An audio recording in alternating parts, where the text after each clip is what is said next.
គឺប្រតិកម្មរបស់ប្រធានព្រឹទ្ធសភារបស់កម្ពុជាជាមួយនឹងបទវិភាគរបស់ The Nation បាទដែលខ្ញុំហៅថាជាបទវិភាគរលូតមុនពេលកំណត់បាទឃើញបទវិភាគនេះខ្ញុំអស់សំណើចហើយខ្ញុំគ្រាន់តែជម្រាបប្រតិកម្មសិនការវិភាគរបស់ខ្ញុំតបទៅវិញខ្ញុំនឹងជូននៅពេលល្ងាចគឺក្នុងកម្មវិធីបច្ចុប្បន្នភាពអាមេរិកាំងខ្ញុំនឹងជូនលម្អិតពីព្រោះឥឡូវនឹងមានហើយប៉ុន្តែខ្ញុំមិនចង់ឲ្យយករឿងនេះមកតាក់ទាញនឹងលទ្ធផលនោះទេបាទគឺខ្ញុំហៅថាជាការវិភាគរលូតមុនកំណត់របស់ The Nation នៅក្នុងព័ត៌មានទី1នេះបាទប្រិមិត្តមួយចំនួនបានដឹងហើយគឺពីខាងភាគីកម្ពុជាបានបង្ហាញអំពីលទ្ធផលណាឲ្យមានសេចក្តីថ្លែងការណ៍ផងខ្ញុំមិនដាក់សេចក្តីថ្លែងការណ៍ហ្នឹងទេគឺសរុបមកនៅក្នុងការជួបប្រជុំហ្នឹងគឺមានការឯកភាពគ្នាដោយដែលមានបានស្នើដោយភាគីថៃកន្លងមកហើយនៅកម្ពុជាក៏បានស្នើឡើងឲ្យថៃបដិសេធជាបន្តបន្ទាប់ប៉ុន្តែឥឡូវនេះភាគីទាំងពីរឯកភាពគ្នាហើយណាគឺក្នុងនោះរួមមានការដកអាវុធធុនធ្ងន់ដោយចេញពីតំបន់ជាប់ព្រំដែនមានការដោះមីនមនុស្សធម៌មានការបង្ក្រាបលបែងអនឡាញនិងចំណុចមួយគឺកំណត់តួនាទីក្រុមសង្កេតការណ៍របស់អាស៊ានបាទ AOT នឹងផងដែរបាទហើយក្នុងការដក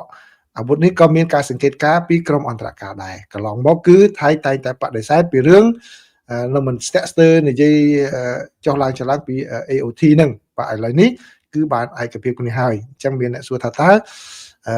កម្ពុជាដូចជាមិនទៀមទីអីហ្នឹងបាទគឺសំខាន់ដូចខ្ញុំបាន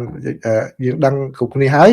គឺកម្ពុជាគាត់ប្រើយន្តការអន្តរជាតិយន្តការការទូតគឺបានន័យថាឲ្យអាស៊ានធ្វើកិច្ចការងារហ្នឹងចូលរួមហើយថៃគាត់និយាយកន្លងមកគឺគាត់បដិសេធមិនព្រមមិនអីណាឥឡូវនេះគាត់ព្រមបាទតើក្រុមសង្កេតការណ៍អាស៊ាន AOT នេះនឹងដំណើរការយ៉ាងម៉េចមានការវិភាគសាគ្នាគាត់ព្រមណានេះគឺជាជោគជ័យមួយហើយបាទហើយថៃក៏គាត់បើគាត់ថាជោគជ័យដែរគឺរឿងដោះមីនអាវុធអីហ្នឹងបាទនឹងជោគជ័យអញ្ចឹងបានន័យថាភាគីទាំងពីរប្រកាសពីជោគជ័យរៀងៗខ្លួនហើយប្រាជ្ញាធ្វើការយ៉ាងណាដើម្បីឲ្យស្ថានភាពវិលមកសភាពដើមវិញក្នុងហើយទំនាក់ទំនងរវាងកម្ពុជានិងថៃក៏វិលមកភាពប្រក្រតីឡើងវិញផងដែរបាទឥឡូវនេះខ្ញុំមិនអានជូនទេគឺខ្ញុំសូមចាក់នៅប្រសាសន៍របស់លោកទាសីហាដែលជារដ្ឋមន្ត្រីក្រសួងការពិជាតិរបស់កម្ពុជាដែលបានអញ្ជើញចូលរួមហើយគាត់បានថ្លែងនៅក្នុងសន្និសីទសារព័ត៌មានតែខ្ញុំមិនចាក់មិនទាំងសងទេគឺច្បិចយកតែចំណុចដកសងទៅចំណុចដែលលោករដ្ឋមន្ត្រីនិយាយពាក់ព័ន្ធជាមួយនឹងលទ្ធផលបាទពីរបានសម្រេចឯកភាពគ្នាលើយន្តការសំខាន់ចំនួនមួយចំនួនដើម្បីកាត់បន្ថយភាពតានតឹងផ្នែកយោធាតាមរយៈការកសាងបង្រៀងដំបូងនៃឯកសារផែនការសកម្មភាពការងារសម្រួលអាវុធធុនធ្ងន់ដែលមានសមត្ថភាពបំផ្លាញខ្លាំងនិងយុទ្ធពកឲ្យត្រឡប់ទៅមូលដ្ឋានដើមវិញដោយការអនុវត្តផែនការនេះនឹងត្រូវធ្វើឡើងក្រោមការត្រួតពិនិត្យនិងផ្ទៀងផ្ទាត់ដោយក្រុមអ្នកសង្កេតការណ៍អាស៊ាន AOT ឯកសារលក្ខខណ្ឌប្រតិបត្តិ TOR ក្នុងការបង្កើតក្រុមអ្នកសង្កេតការណ៍អាស៊ាននេះបានចុះហត្ថលេខារួចរាល់ដោយសហប្រធាន GBC នៅថ្ងៃនេះរួចហើយភាគីទាំងពីរបានឯកភាពគ្នាទៅលើនិយមនីតិវិធីប្រតិបត្តិ SOP ចំពោះការងារដោះមីនមនុស្សធម៌សម្ដៅចូលរួមចំណែកដោយផ្ទាល់ដល់ការអភិវឌ្ឍសេដ្ឋកិច្ចសង្គមនិងការការពារដល់អាយុជីវិតរបស់ប្រជាពលរដ្ឋព្រមទាំងធានាបាននូវការរក្សាអធិបតេយ្យភាពនិងបូរណភាពទឹកដីយើងក៏បានឯកភាពគ្នាផងដែរលើផែនការសកម្មភាពនិងកិច្ចសហប្រតិបត្តិការដើម្បីទប់ស្កាត់និងបង្ក្រាបបទល្មើសឆ្លងដែនរួមបញ្ចូលទាំងការឆបោកតាមប្រព័ន្ធវិទ្យា Cyber Scam និងការជួញដូរមនុស្សរវាងនគរបាលជាតិកម្ពុជានិងនគរបាលជាតិថៃភាគីទាំងពីរបានបញ្ជាក់សារជាថ្មីពីការគាំទ្រដល់កិច្ចខិតខំប្រឹងប្រែងរបស់ស្ថាប័នពាក់ព័ន្ធរបស់ប្រទេសទាំងពីរក៏ដូចជាការចែករំលែកព័ត៌មានដោយធានាថាបញ្ហាទាំងនេះនឹងត្រូវបានដោះស្រាយស្របតាមច្បាប់ជាតិនិងគោលការណ៍មនុស្សធម៌បាទប្រិមត្តឮទេឃើញទេបាទដូចខាងថៃគាត់ក្ដុំក្ដាំងហ្នឹងឥឡូវគាត់បានហ្នឹងហើយប៉ុន្តែចំណុចមួយដែលគាត់អត់ហ៊ានក្ដុំក្ដាំងហើយគាត់និយាយពីមុនមកហើយគាត់ដកថយពីព្រោះគាត់ថាទីបំផុតគាត់ទៅព្រមនោះគឺការចូលសង្កេតការណ៍របស់ក្រុមអាស៊ាននេះឯងដែលពេលមុនគាត់ប្រកែកថាអូយន្តការទ្វេភាគីជារឿងល្អគាត់ថាភាគីណាផ្សេងមិនឲ្យចង់ឲ្យចូលទេកម្ពុជាស្ងាត់អូសដៃគាត់ទៅធ្វើម៉េចឲ្យអាស៊ានចូលសង្កេតការណ៍ហើយពេលហ្នឹងព្ ព្រៀងធ្វើសេចក្តីព្រៀង TOR របស់ពួកខាងសង្កេតការណ៍អាស៊ានហ្នឹងឥឡូវនៅថ្ងៃនេះតាមប្រកាសរបស់លោកទីសីហាគឺគេបានឯកភាពគ្នាទៅលើ term of reference ណាលក្ខខណ្ឌនៃការអនុវត្តការងាររបស់ខាងអាស៊ានហ្នឹងធ្វើយ៉ាងម៉េចហើយព្រមហើយអញ្ចឹងគឺថៃក៏អត់ហ៊ានប្រកាសកន្លែងហ្នឹងថាគាត់ឥឡូវនេះព្រមតាមអ្វីដែលកម្ពុជាចង់បាននឹងហើយទេបាទអញ្ចឹងมันសូម្បីតែប្រិមិត្តរបស់ខ្ញុំដែលចូលមកជាប្រចាំហ្នឹងក៏កម្ពុជាខ្លួនឯងក៏ភ្លេចចំណុចតែខ្លួនកម្ពុជាចង់បាននឹងដែរគឺទាមទារចំណុចហ្នឹងឲ្យអ្នកដែលសង្កេតការមកមើលឲ្យឃើញឲ្យច្បាស់ពីព្រោះអីដោយខ្មែរយើងនិយាយថាមានសុតមិនខ្លាចភ្លើងគឺយើងហៅអន្តរជាតិមកមើលហើយថៃគាត់មិនចង់ឲ្យគាត់មិនចង់ឲ្យហ្នឹងគឺមានរឿងពីររឿងគាត់គាត់ខូចផងរឿងគាត់មិនចង់ឲ្យអ្នកណាមកត្រួតគាត់ផងគាត់ចង់ដើរធ្វើជាបងឃុំដូច្នេះនេះគឺជាលទ្ធផលចឹងហើយភាគីកម្ពុជាក៏ទទួលយកបាទហើយនៅក្នុងការថ្លែងរបស់លោកទីសីហានោះក៏មានបានបញ្ជាក់ជាថ្មីអំពីការដោះលែងយុទ្ធជនទាំង18រូបហើយនឹងការដែលលោកអបសាទរនឹងកិច្ចព្រមព្រៀងហៅថាកិច្ចព្រមព្រៀងសន្តិភាពនៅទីក្រុងកូឡាលំពួរដែលនឹងចុះហត្ថលេខានៅថ្ងៃខាងមុខគឺថ្ងៃ26ខាងមុខដែលក្រមអធិបតេយ្យភាពរបស់លោកអធិបតេយ្យភាពរបស់លោក Trump ឬក៏ជាសាក្សីដោយលោកតាមហើយនឹងម៉ាឡេស៊ីផងដែរអត់មានឮសូរថានិយាយអំពីចិនទេណាសូមអធិស្ឋានដែលមិត្តភ័ក្តិមួយចំនួនដែលគាត់ចង់ឮពាក្យហ្នឹងប៉ុន្តែឥឡូវខ្ញុំសូមចាក់នៅប្រសាសន៍របស់លោកទីសីហាជូនប្រិមិត្តផងដែរខ្ញុំសាទរនឹងវាតម្លៃខ្ពស់ចំពោះកិច្ចខិតខំប្រឹងប្រែងនិងព្រមព្រៀងសន្តិភាពរវាងកិច្ចព្រមព្រៀងសន្តិភាពរវាងប្រទេសកម្ពុជានិងថៃដែលគ្រោងនឹងចុះហត្ថលេខានៅថ្ងៃទី26ខែតុលាឆ្នាំ2025នៅទីក្រុងកូឡាលំពួរប្រទេសម៉ាឡេស៊ីក្រោមការជួយសម្របសម្រួលដោយសហរដ្ឋអាមេរិកនិងប្រទេសម៉ាឡេស៊ីក្នុងស្មារតីបង្កើតជំនឿទុកចិត្តនិងភាពជឿជាក់ទៅវិញទៅមកព្រមទាំងការបដិញ្ញាចិត្តក្នុងការធ្វើឲ្យប្រសើរឡើងនៃទំនាក់ទំនងនិងការវិលត្រឡប់ទៅរកប្រក្រតីភាពឡើងវិញនៃប្រទេសទាំងពីរសភាពការនេះក៏នឹងបង្កលក្ខណៈចំពោះការដោះលែងទាហានកម្ពុជាចំនួន18នាក់ក្រោមការចុះហត្ថលេខាលើកិច្ចព្រមព្រៀងសន្តិភាពទីក្រុងកូឡាលំពួរនេះបាទអញ្ចឹងលោកទីសីហាលោកបញ្ជាក់ជាថ្មីអំពីការដោះលែងយុទ្ធជនទាំង18រូបណាតែខាងភាគីថៃគឺនឹងមានប្រតិកម្មយ៉ាងណាគឺមិនទាន់ដល់ចំណុចហ្នឹងទេគឺតកតងតែជាមួយនឹងបញ្ហារឿងលទ្ធផលនេះសិនណាបាទអញ្ចឹងខ្ញុំសូមជូននៅសារព័ត៌មានរបស់ខាង The Nation វិញម្ដងមិញនេះគឺខ្ញុំបានជូនពីខាងភាគីកម្ពុជាដោយផ្ទាល់ហើយភាគីកម្ពុជាដោយផ្ទាល់ថាយ៉ាងម៉េចយ៉ាងម៉ាណាពេលបានលើឥឡូវឮសូរពីខាងថៃវិញតែគាត់សប្បាយចិត្តនឹងលទ្ធផលនោះដែរឬទេបាទគឺនៅក្នុងសេចក្តីរាយការណ៍របស់ The Nation គឺបានឲ្យដឹងថាលទ្ធផលនៃកិច្ចប្រជុំគណៈកម្មាធិការព្រំដែនទូទៅនេះគឺថៃចាត់ទុកថាជាជោគជ័យមួយដែលជាកិច្ចប្រជុំដ៏ជោគជ័យមួយដោយសារតែកម្ពុជាបានយល់ព្រមជាមួយនឹងចំណុចក៏ប្រភេទលក្ខខណ្ឌសំខាន់របស់ប្រទេសថៃគឺមានការដកអាវុធធុនធ្ងន់ចេញពីតំបន់ព្រំដែនបាទហើយនឹងធានាឲ្យមានការអនុវត្តនេះដោយក្រោមការមើលបាទរបស់ខាងក្រុមអ្នកសង្កេតការអន្តរកាលបាទហើយនឹងក៏បង្កើតឲ្យមានអ្នកដែលសង្កេតមើលការដកអាវុធនេះផងដែរហើយក៏ដូចជាបាទធ្វើយ៉ាងណារៀបចំផែនការសកម្មភាពឲ្យបានចប់សពគ្រប់ហើយក៏មានកិច្ចព្រមព្រៀងនេះក៏រួមមានការថៃក៏អាងថាគឺជាការសម្រេចបាននៅតំបន់ជាច្រើននិងមាននីតិវិធីនៅក្នុងការរៀបចំឲ្យមានតំបន់ណាកំណត់ថាជាតំបន់ដោះមានហើយក៏ដូចជាការបង្កើតនៅក្រុមការងារដើម្បីអនុវត្តការបង្ក្រាបល្បែងអនឡាញហើយភាគីទាំងពីរក៏បានយល់ព្រមដើម្បីធ្វើយ៉ាងណាកំណត់ខណ្ឌដែនសីមាបោះស្ទង់ខណ្ឌដែនសីមាហើយក៏ដូចជាដាក់បង្គោលដែលបណ្ដោះអាសន្នតម្រុយបង្គោលបណ្ដោះអាសន្នទេដើម្បីធ្វើយ៉ាងណាគ្រប់គ្រងឲ្យមានភាពស្ងប់ស្ងាត់ឡើងវិញទៅលើចំនួនតកតងនឹងភូមិដែលនៅតាមតំបន់ព្រំដែននៅក្នុងខេត្តស្រះកែវបាទអញ្ចឹងគឺជាការមួយដែលខាងភាគីថៃបានលើកឡើងហើយនេះកាសែត The Nation បានបន្ថែមទៀតថាបើតាមលោករដ្ឋមន្ត្រីការពារជាតិរបស់ថៃលោកបាននិយាយថាគឺមេបញ្ជាការយុទ្ធភូមិភាគ2របស់ថៃហើយនឹងមេបញ្ជាការយុទ្ធភូមិភាគ4របស់កម្ពុជាគឺត្រូវបានប្រគល់ភារកិច្ចនៅក្នុងការអនុវត្តផែនការរួមគ្នា បាទដែលពួកគេនឹងជួបប្រជុំគ្នានៅថ្ងៃសៅរ៍នេះដើម្បីនិយាយអំពីផែនការជំហានបន្ទាប់ហើយពាក់ព័ន្ធជាមួយនឹងតំបន់ចំនួននៅភូមិនងច័ន្ទខាងភាគីថៃហើយនឹងឬក៏បាននងយ៉ាកែវនៅក្នុងខេត្តសាកែវគឺភាគីទាំងពីរគឺបានឯកភាពគ្នានឹងធ្វើការវាស់វែងរួមគ្នាបាទទៅលើចន្លោះពីបង្គោលលេខ42ទៅដល់47ហើយនឹងដាក់កំណត់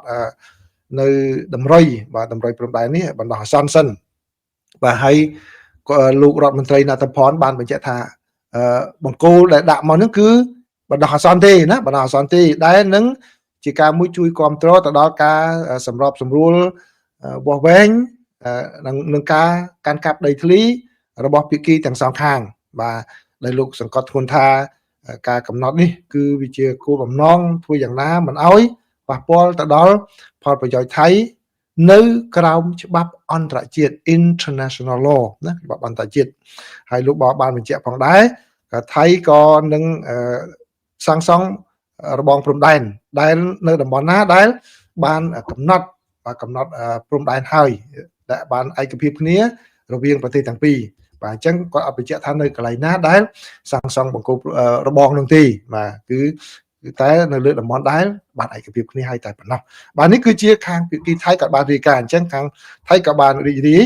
ហើយកម្ពុជាក៏រីករាយបាទក្រោយពីហ្នឹងគឺយើងឃើញមានការដែលរាយការណ៍បាញ់មិញនេះគឺពាក់ព័ន្ធជាមួយនឹងការជួបប្រជុំគ្នារបស់គណៈកម្មាធិការព្រំដែនចម្រុះកម្ពុជាថៃដែលបានចេញសេចក្តីប្រកាសដែលមើលទៅគឺមានតាក់ទងជាមួយនឹងបញ្ហាភូមិនងច័ន្ទហ្នឹងគឺកម្ពុជាក៏បាននិយាយដែលខ្ញុំសូមអានពី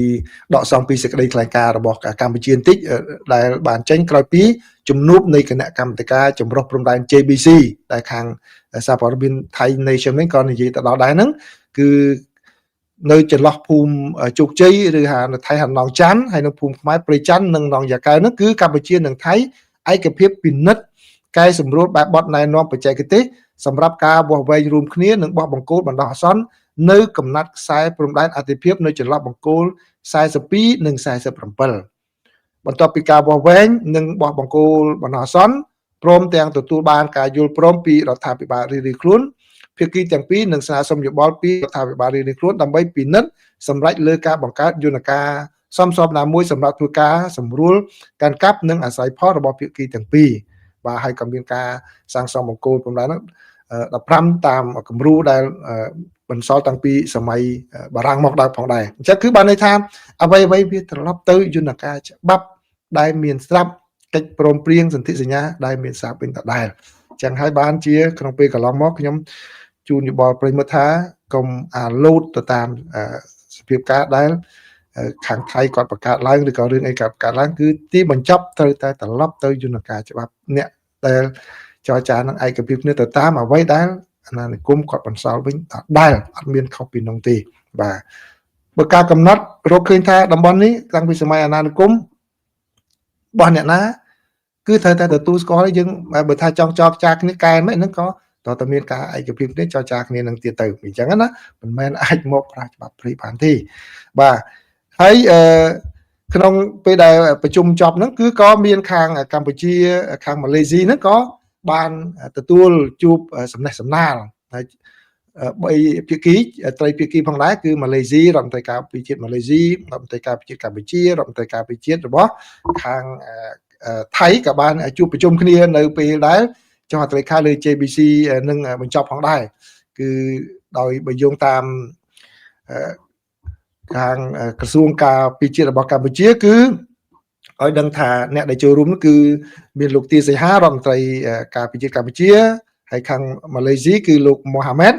បាទហើយនឹងខាងភាគីខាងថៃគឺលោកណតផនហើយនៅក្នុងនោះគឺក្រសួងបានឲ្យដឹងថាភាគីទាំង3បានឯកភាពគ្នាក្នុងការបន្តខិតខំថែរក្សាសន្ទុះនៃការស្វែងរកសន្តិភាពឡើងវិញរវាងប្រទេសកម្ពុជានិងថៃតាមរយៈយន្តការសំខាន់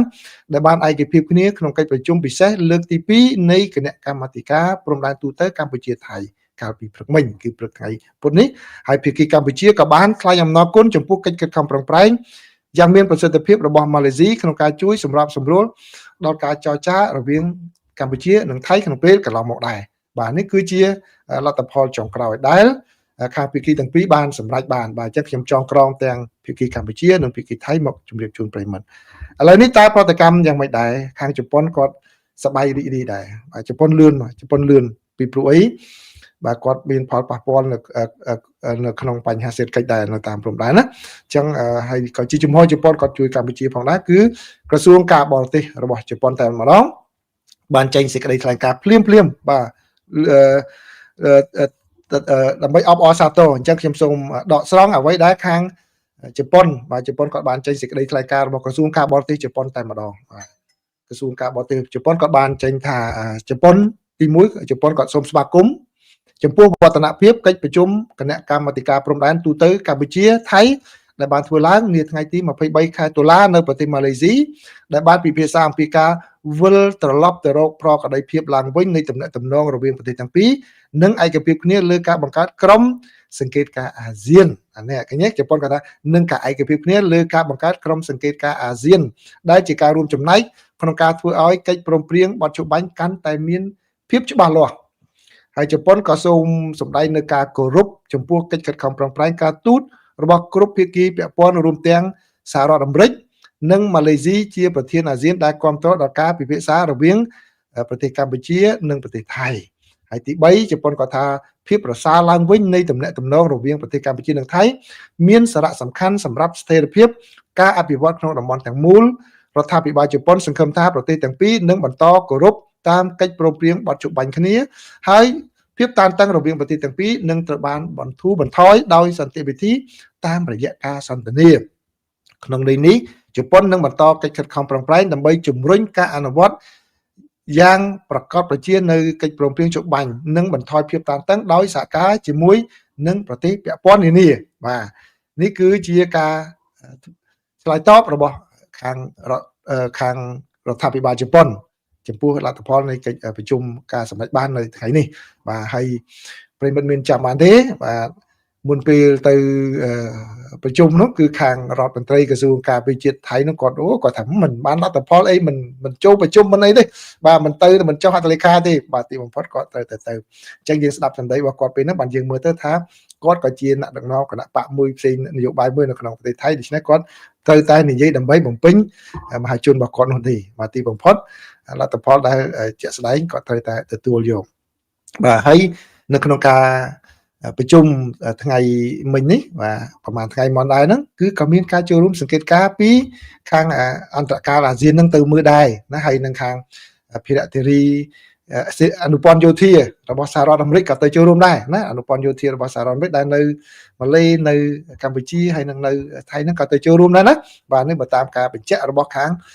រដ្ឋមន្ត្រីការពារជាតិរបស់កម្ពុជាខាងសហរដ្ឋអាមេរិកមានវត្តមានជានិច្ចនៅក្នុងកិច្ចប្រជុំទាំងអស់នោះបាទនេះគ្រាន់តែចង់ជម្រាបជូនឲ្យប្រិយមិត្តបាទអញ្ចឹងអំពីការចូលរួមរបស់សហរដ្ឋអាមេរិកដោយដែលខ្ញុំបានជម្រាបទៀតថាបាទកុំជឿអ្នកដែលនិយាយថាអាមេរិកមិនចាប់អារម្មណ៍នោះទេកុំជឿឲ្យសោះបាទជារឿងមួយដែលនិយាយតាមអារម្មណ៍ទេនៅក្នុងកិច្ចប្រជុំប្រមាណអាមេរិកជាប់ជានិច្ចចូលជានិច្ចតែម្ដងបាទពីព្រោះអីអាមេរិកមិនដឹកនាំកិច្ចការនោះដោយផ្ទាល់ទេប្រគល់កិច្ចការនេះទៅឲ្យអាស៊ានហើយវាជារឿងល្អដែលពង្រឹងអាស៊ានឲ្យកាន់តែមានភាពរឹងមាំឡើងក្នុងការដោះស្រាយបញ្ហាខ្លួនឯងដែលពីមុនមកអាស៊ានចូលលើគោលការណ៍មិនលូកលាន់កិច្ចការផ្ទៃក្នុងរវាងប្រទេសមួយប៉ុន្តែឥឡូវវាមិនមែនតែមួយទេគឺប្រទេសពីរដែលជាសមាជិកចឹងអាស៊ានត្រូវតែពង្រឹងខ្លួនហើយអាមេរិកគាត់ចង់បានចឹងបាទគឺឲ្យយន្តការថ្នាក់តំបន់ហ្នឹងអាចដោះស្រាយបញ្ហាហ្នឹងអស់ច្រើនពីព្រោះការដឹកនាំរបស់អាមេរិកគេហៅ delegation ការប្រគល់អំណាចប្រតិភូកម្មអំណាចហ្នឹងគឺឲ្យតាមតំបន់ដោះស្រាយបានល្អបាទតាមក្រមតែច្បាប់អន្តរជាតិអីមកចឹងទៅបាទនិយាយតាក់ទងជាមួយនឹងអាមេរិកគឺព័ត៌មានទី3បាទគឺនៅថ្ងៃនេះបាទក៏មានកិច្ចប្រជុំផងដែររវាងខាងភិរៈធារីស្ថានទូតសហរដ្ឋអាមេរិកនៅកម្ពុជាជាមួយនឹងភាគីកម្ពុជាដែលដឹកនាំដោយបាទលោកស៊ុនចន្ទថលដែលជាឧបនាយករដ្ឋមន្ត្រីហើយទទួលបន្ទុកខាងការចរចាពាណិជ្ជកម្មនេះបាទបើយោងតាមការប្រកាសព័ត៌មានរបស់ស្ថានទូតសហរដ្ឋអាមេរិកប្រចាំនៅប្រទេសកម្ពុជាគឺអ្នកធ្វើជាអធិបតីនឹងគឺអ្នកស្រីភិរៈធារី Walker បានធ្វើអធិបតីជាមួយនឹងលោកឧបនាយករដ្ឋមន្ត្រីស៊ុនចន្ទថលនៅថ្ងៃទី23ខែតុលានៅក្នុងកិច្ចសន្ទនា រវាងវិស័យសាធារណៈនិងឯកជនលើកទី3របស់សហរដ្ឋអាមេរិកនិងកម្ពុជាដើម្បីពិភាក្សាអំពីឱកាសសម្រាប់ការវិនិយោគរបស់សហរដ្ឋអាមេរិកនិងពិនិត្យនិងដោះស្រាយបញ្ហាដែលសហគមន៍ធុរកិច្ចអាមេរិកកំពុងប្រឈមនៅកម្ពុជាតំណាងវិស័យឯកជនរបស់សហរដ្ឋអាមេរិកបានផ្ដល់អនុសាសន៍សម្រាប់លើកកម្ពស់តម្លាភាពដកចេញនៅរបាំងទីផ្សារនិងបង្កលក្ខណៈងាយស្រួលសម្រាប់ការធ្វើអាជីវកម្មនៅកម្ពុជាសហរដ្ឋអាមេរិកបដិញ្ញាចិត្តក្នុងការធ្វើការជាមួយរដ្ឋាភិបាលកម្ពុជាដើម្បីធ្វើឲ្យមានលក្ខណៈស្មើភាពត្រឹមត្រូវសម្រាប់ក្រុមហ៊ុនអាមេរិកអាចរីកចម្រើនបាននិងរួមចំណែកដល់វិបុលភាពសម្រាប់ទាំងប្រជាជនអាមេរិកនិងប្រជាជនកម្ពុជាបាទនេះគឺជាអ្វីដែលស្ថានទូតសហរដ្ឋអាមេរិកបានប្រកាសហើយដូចខ្ញុំធ្លាប់បាននិយាយយូរហើយប្រិមិត្តប្រហែលជានៅចាំឬក៏អ្នកខ្លះគឺថែមទាំងភ្លេចបាទខ្ញុំនិយាយថាកម្ពុជាបើធ្វើដាក់អាមេរិកឲ្យបានដូចកិច្ចព្រមព្រៀងមួយចំនួនលក្ខខណ្ឌមួយចំនួនដែលកម្ពុជាសម្រួលឲ្យដូចកម្ពុជាសម្រួលឲ្យជប៉ុនណាបាទវិនិយោគិនជប៉ុនគឺថាអស្ចារ្យតែម្ដងហើយខ្ញុំសង្ឃឹមថាបានប៉ុណ្ណឹងហើយប្រិមិត្តមួយចំនួនខ្ញុំមិននិយាយអត់ទេដែលដឹងរឿងហ្នឹងគឺតែជប៉ុនទទួលបានការគ្រប់គ្រងពីរដ្ឋាភិបាលកម្ពុជាយ៉ាងម៉េចហើយនឹងយ៉ាងម៉េចអ្នកមួយចំនួនដែលខ្ញុំមិនចូលលំអិតដល់ពេលហ្នឹងឯណាប៉ុន្តែអ្វីដែលខ្ញុំបានជម្រាបជូនខ្ញុំពិនិត្យមើលចំណុចនេះទៀតថាតើអ្វីដែលពិភាក្សានៅថ្ងៃនេះតើវានឹងមានផលយ៉ាងម៉េចនៅក្នុងពេលដែលលោក Trump លោកអញ្ជើញមកចូលរួមកិច្ចប្រជុំកំពូលរបស់អាស៊ានហ្នឹងពីព្រោះលោក Trump លោកបដោតទៅលើបញ្ហាហ្នឹងដែរដូច្នេះខ្ញុំជឿថាលទ្ធផលនៃការប្រជុំនេះដែលកម្ពុជាបើកចំហឲ្យបានសម្រេចបានប៉ុណ្ណាហ្នឹងអាចនឹងជាការមួយឬការបន្ថែមទៅលោក Trump ហើយអ្វីដែលខ្ញុំសង្ឃឹមបើបានគ្រាន់ជាការសង្ឃឹមរបស់ខ្ញុំប្រសិនបើពន្ធ 19% ហ្នឹងបើថាជាទូទៅនៅទៅប៉ុន្តែបើសិនជាមានការលើកលែងទំនិញមួយចំនួនសម្រួលដោយសារតែកម្ពុជាសម្រួលឲ្យធុរជនរបស់អាមេរិកធ្វើការល្អនៅកម្ពុជាលុបរបាំងមួយចំនួនបើសិនជាអាមេរិកដាក់ទំនិញមួយចំនួនក្រោមមិនទាំងអស់ណាទំនិញមួយចំនួនក្រោម 19% ហ្នឹងអានឹងរត់តែអស្ចារ្យសម្រាប់កម្ពុជា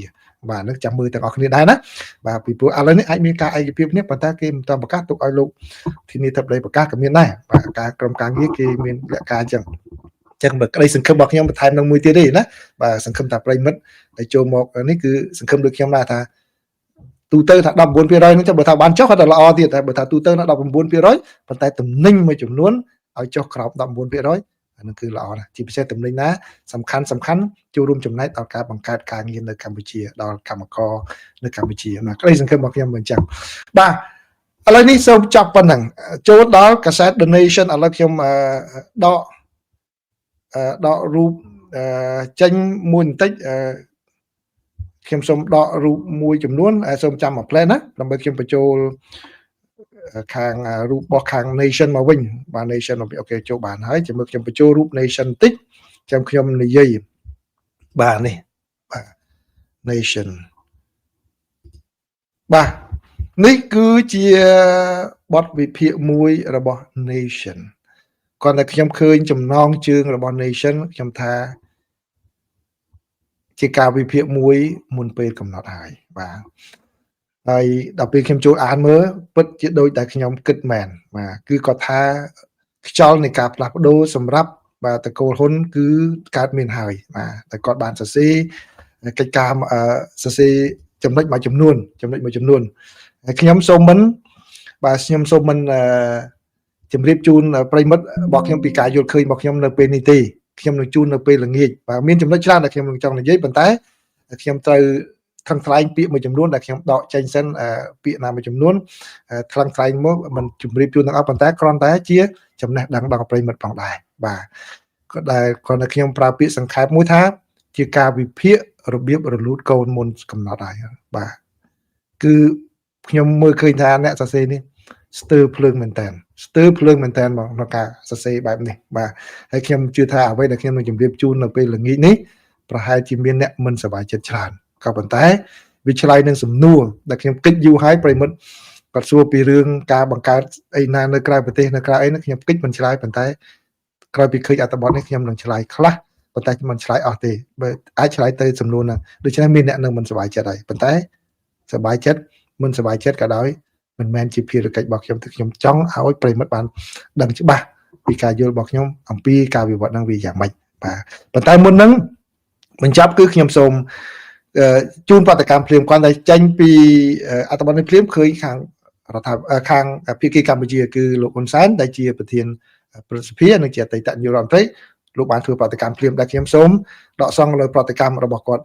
មកជម្រាបជូនប្រិមិត្តហើយល្ងាចចាំជូនការវិភាគរបស់ខ្ញុំខ្លះបាទគឺលោកហ៊ុនសែនលោកបានសរសេរនៅក្នុង Facebook របស់លោកថាក្រោយពេលអានកាសែត The Nation កាសែត Thai The Nation ចុះផ្សាយពីកម្ពុជាខ្ញុំមានការចាំបាច់ធ្វើការណែនាំពួកគេ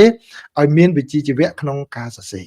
អ្វីដែលខ្ញុំគួរណែនាំទៅក្រុមកាសែតអស់លោកនោះគឺថាអស់លោកគួរផ្ដោតការយកចិត្តទុកដាក់លើសភាពការផ្ទៃក្នុងថៃល្អជាងមកគិតពីអនាគតផ្ទៃក្នុងកម្ពុជាខ្ញុំកាន់អំណាចតាំងពីអ្នកកាសែតថៃខ្លះមិនទាន់ចាប់កំណើតឬនៅដើរស្រាតនៅឡើយខ្ញុំស្គាល់នៅអ្វីដែលថានយោបាយផ្ទៃក្នុងកម្ពុជាក្នុងពេលដែលអ្នកកាសែតថៃមួយចំនួនមិនទាំងស្គាល់សភាពការថៃខ្លួនឯងផងមកខំសរសេរវិតម្លៃសភាពការកម្ពុជាខ្ញុំចង់ប្រាប់លោកអ្នកតាមដានឲ្យបានដិតដល់នៅអ្វីដែលកើតឡើងក្រោយរដ្ឋាភិបាលអាយុ4ខែក្រោយរំលាយសភានិងការបោះឆ្នោតនាដើមឆ្នាំ2026រឿងនៅកម្ពុជាពួកយើងចេះចាត់ចែងកិច្ចការខ្លួនឯងហើយមិនចាំបាច់សរសេរបង្វែរសាច់រឿងពីថៃមកកម្ពុជាទេបើលេងកំខឹងបើខឹងកំលេងនេះគឺជាប្រតិកម្មរបស់លោកហ៊ុនសែនដែលជាប្រធានព្រឹទ្ធសភារបស់កម្ពុជាក្រោយពីឃើញសារព័ត៌មាន The Nation នេះហើយខ្ញុំក៏យល់របស់ខ្ញុំមួយទៀតដែលខ្ញុំផ្ដល់គំនិតជាជ្រុងពីខាងក្រៅនេះទៅវិញអំពីស្ថានភាពនៅក្នុងកម្ពុជាហើយនឹងការវិភាគនេះតើវាស៊ីគ្នាឬយ៉ាងម៉េចប្រិមិត្តនឹងអាចជាចំណេះដឹងហើយពិចារណាដោយខ្លួនឯងប៉ុន្តែក្នុងដំណឹងក្នុងពេលនេះគឺប្រិមិត្តសាកគិតខ្លួនឯងសិនទៅមើលតើអាចនឹងមានចំណុចណាខ្លះដែលខ្ញុំនឹងនិយាយហើយប្រិមិត្តមានអ្វីថែមពេលដែលខ្ញុំចែករំលែកនៅល្ងាចនេះសូមសរសេរ comment យើងនឹងនិយាយឆ្លើយឆ្លងគ្នាដើម្បីជាចំណេះដឹងចែករំលែកចំណេះដឹងគ្នាទៅវិញទៅមកបាទចឹងសូមអរគុណប្រិមិត្តជាច្រើនណាស់ហើយអធិស្ឋានផងมันបានផ្សាយកម្មវិធីបច្ចុប្បន្នភាពអាមេរិកអស់ពីថ្ងៃដោយសារការរវល់ផ្ទាល់ខ្លួននៅថ្ងៃនេះបានចប់ជាផ្លូវការហើយនៅกระดาษស្នាមដែលខ្ញុំត្រូវបំពេញទៅឲ្យខាងគេនោះបាទឥឡូវចឹងបាទល្ងាចនេះកម្មវិធីបច្ចុប្បន្នភាពអាមេរិកនឹងវិលមកវិញដូចធម្មតាបាទសូមអរគុណសូមជម្រាបលាបាទ